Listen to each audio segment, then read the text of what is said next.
Coming up on today's guide. Time. Be it AM, PM, 12 or 24-hour clock, everything you wanted to know about telling the time but were afraid to ask. All aboard for taking the train. Our really useful guide to train journeys takes you step by step through what you need to know when travelling by rail. And in the news. Crime. Is it really everywhere?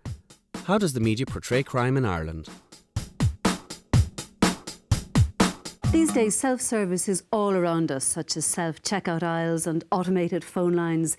These save businesses huge amounts of money, and they can save us lots of time as well, so it looks like they're here to stay.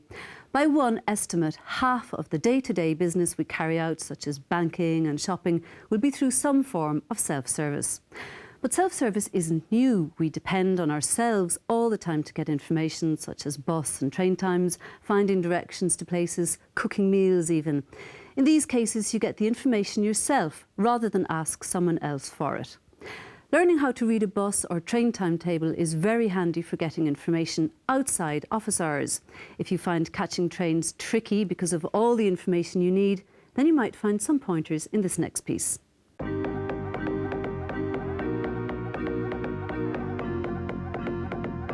With Ireland's roads being so busy at the moment, a fast and easy way to travel is by train.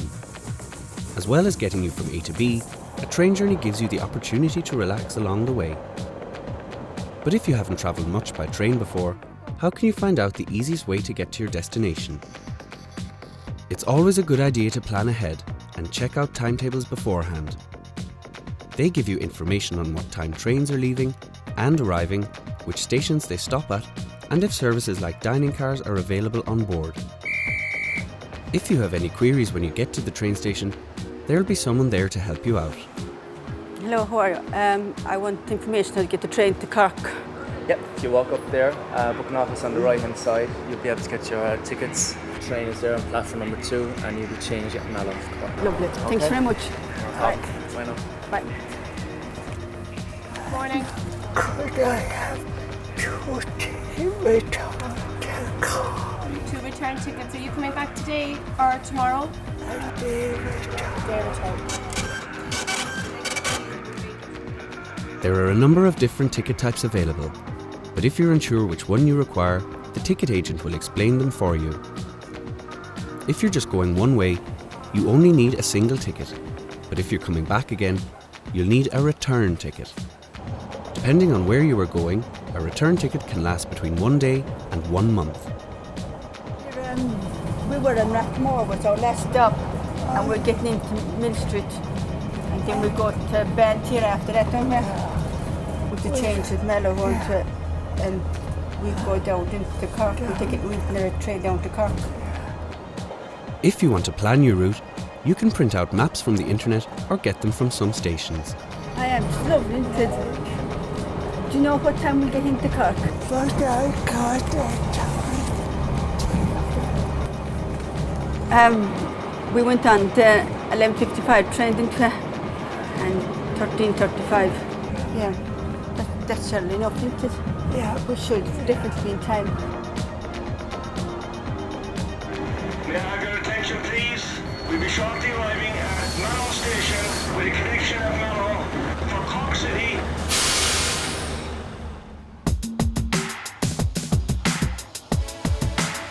Trains normally operate on the left side of the tracks like cars, so if you know which way your destination is, you should stand looking that way and the platform will be on the left-hand side.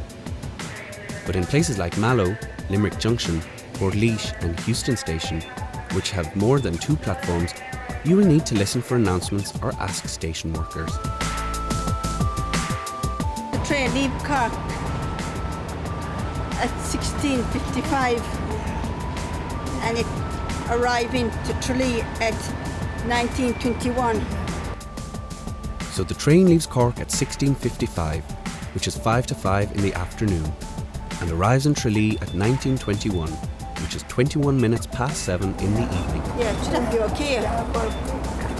We'll be home nice and early. Some train journeys are simpler than others.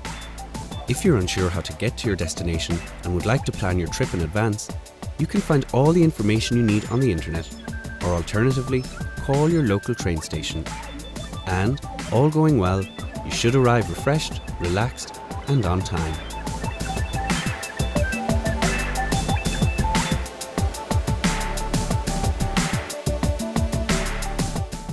We're joined today by Bridie Daly from Mullingar, who's recently gone back to learning, and also by Ian Robertson, Professor of Psychology at Trinity College Dublin, and also no stranger to viewers of the Read Write Now series.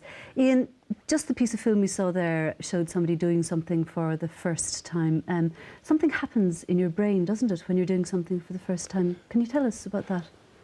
Whenever you do something for the first time, you're experiencing new experiences, and there's certain parts of your brain that click into action when you're dealing with something that's unfamiliar. And these are the front of the brain, the frontal lobes of the brain. So that's why if you go on holiday and you've never seen that place before, time seems to go slowly for the first few days because everything's new and unfamiliar. And that's because the frontal lobes of your brain, the attention circuits of your brain are switched on. And these really help you learn as well when these become switched on. Right. Well, I suppose it can be nerve-wracking doing something for the first time, and Bridie, you have recently done it, haven't you? Yeah. You organised a fashion show and even appeared in it. How did that make you feel? I was very nervous at first and very scared of doing it, and everyone encouraged me that was along with me. There was 4 other people, and they gave me great encouragement to keep going. But it was nerve-wracking. And you had to read, didn't you? I did. I had to read a piece about my learning and that off the stage. And I was shaking, but I'd done it and it was great. So not only were you reading aloud and helping to organise it, but you were actually one of the models as well, and we have some photographs here. Yeah, had to go down the catwalk and take off my jacket and go to the end and come back And again. strut. And strut. Yeah. And twirl. Yeah. How did that feel? It was nerve-wracking, but I done it and I was delighted I done it. It was the first time I'd done anything in public. So it was great. It was a great feeling. Ian, when people are doing something for the first time like that, there is also, as well as the nerves that kick in, there must be sort of a thrill, is there? Yeah, this is the thing about stress and challenge.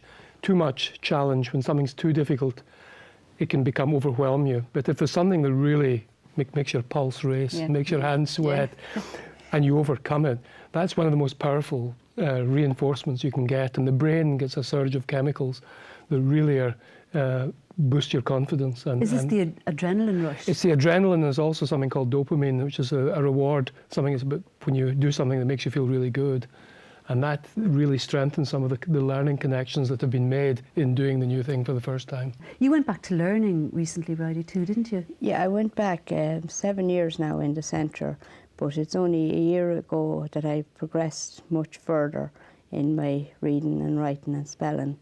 And you were talking about the adrenaline rush. Well, I got one last April when I was able to go pass my driving test, and I was able to go in and fill up the form, and the feeling I got from just being able to do that was brilliant. And do it all yourself, Do it all myself, without yeah. help from anyone. Ian, should people reward themselves for overcoming fears like that and doing something new? Absolutely. And the critical thing is, a lot of people make the mistake of setting themselves goals that are too big or too far ahead. The critical thing is to set yourself little targets, even if it's a very, very small increase over what you can do at the moment, and then to reward yourself heavily for it. And that's the way you can build confidence. What kind of rewards? Anything. It can be anything you enjoy doing. The principle of rewards is anything that you like doing, reward yourself with that. So if you have to do something unpleasant, do it and then do something that you enjoy. Did you do that, Bridie? After Yeah. the fashion show? Yeah, we did, yeah. Did you buy the outfit? No, I didn't. But we had a night out instead. So Great. we'd relaxed and had a few drinks and had Yeah. a meal. And Yeah, that was- and letting your hair down after doing something nerve-wracking like that is really good. Yeah. You've an interest in ghost and fairy stories. Was that always there? It was from my grandfather's time. My grandfather always used to tell fairy stories. So I think that's where the connection has come in, and I want to write a book, a fairy story book or children's book maybe. Ian, do you think we remember scary stories better than other ones? Generally, you learn things better that you're involved in emotionally. That's why it's better to learn things that you're with other people or that involve doing things rather than just learning them in the abstract. Yeah, and of course, if you're interested in the subject, like fairy stories in Bridie's case or ghost stories, you'll find it easier to learn, I presume. Absolutely, and that's why some people will maybe get put off school because they're not interested in it, but these same people could learn other things if they were more involved in it. So classically, the person that can do arithmetic, can calculate the odds in the betting shop wonderfully. Yeah. Well, earlier we had a really useful guide to train journeys. Of course, part of understanding a train timetable is being able to read the time. Most of us know how to read the time, but if we really think about it, the standard clock and how we describe it can be confusing. For those very reasons, it's sometimes difficult to teach children how to read the time. This short piece might give you a helping hand.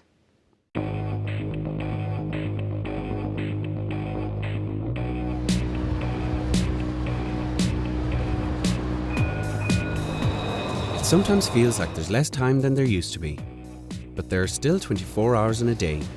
It's just that we're trying to fit in so many things. Our clocks to keep track of time come in two types: the old-style clock with hands that go round, and digital clocks, where the numbers change to show the hours and minutes, and we read the time differently on each. The small hand shows the hour on this type of clock, so this is what we see when the dreaded alarm goes off at 7 o'clock.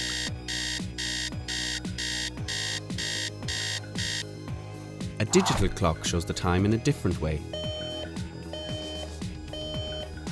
The numbers on a digital clock before the two dots show the hours. 7:00 is 7 o'clock in the morning. Sometimes this is shown as 07:00. You can always tell that it's morning with a digital clock if there's a 0 at the start. The last two numbers show the minutes. So 7:05 is 7:05. The clock face is divided into 60 smaller sections for the 60 minutes in an hour. The space between the numbers is 5 minutes. So this is 7:05. 7:15 is 7:15.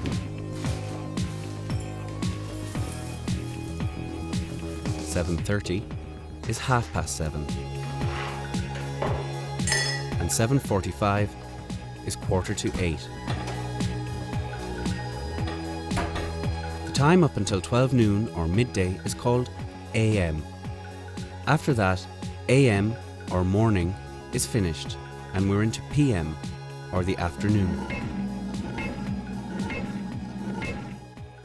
Bridie, just watching that there, sometimes modern clocks and watches don't even bother putting markings or numbers on them.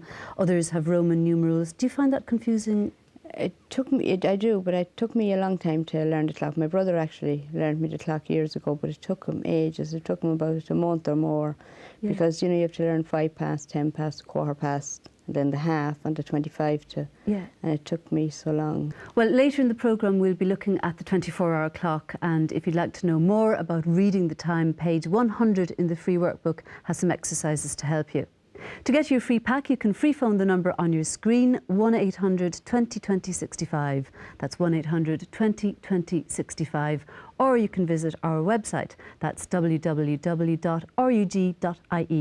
Don't worry if you didn't catch that, these contact details will be shown again at the end of the programme.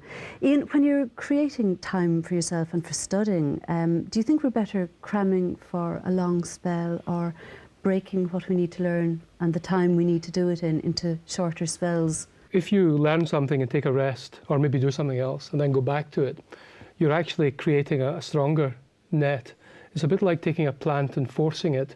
If you force grow a plant, it'll end up weaker, whereas if a plant that maybe grows with a bit of wind and the chance to strengthen will become a stronger plant. Well, the same is true for the brain.